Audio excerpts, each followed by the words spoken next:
از کشورهای همسایه که مورد حمله قرار گرفتن از طرف ایران. And that is Iran's president today, addressing his neighboring countries directly, apologizing for attacking them and ordering Iranian forces to stop.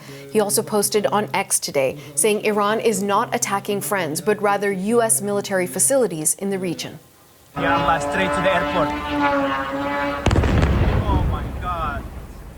And there are reports of strikes near the Dubai International Airport, one of the world's busiest travel hubs. The airport suspended operations earlier in the day after attacks from Iran. Well, we are entering into the second week of the war in the Middle East, and the fighting continues with no let-up in sight. CBC's David Common is tracking the very latest developments from Tel Aviv. Well, this is a remarkable statement done in a pre-taped televised address and then repeated on social media.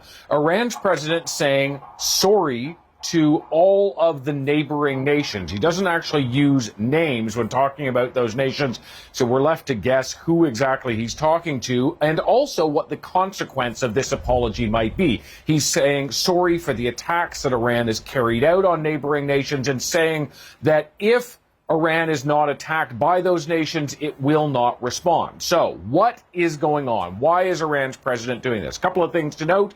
He is a moderate. He is not one of the hardline, the main rulers. This could be him trying to signal to those Gulf states that often host U.S. military bases, trying to get them to pressure the Americans to stop the war. It could be him identifying himself as a moderate, perhaps someone the Americans might talk to, might see as a potential leadership, viable leadership candidate in the future. The point is, we don't know at this point what the outcome will be from this particular entente, if you will, and we don't even know if it will work. One thing we do know, it is not directed at Israel or the United States. The conflict between those three, Iran, Israel, and the United States, continuing at this hour.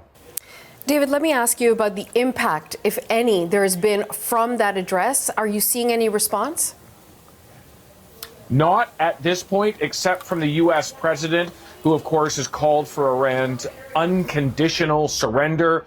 He's calling them losers this morning, saying they are set to be destroyed and that there is even more attacks coming their way. In terms of the Gulf state neighbors, I'm sure they will be assessing what this means. These are uncomfortable times for many of those Persian Gulf states.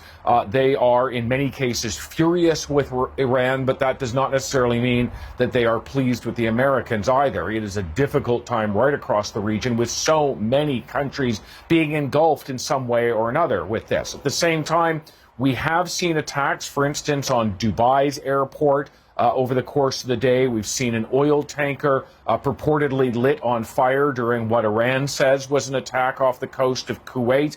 And so the question really is, do we see a diminution in the amount of violence and the number of attacks being carried out by Iran? Does what the president's saying out loud actually come to fruition?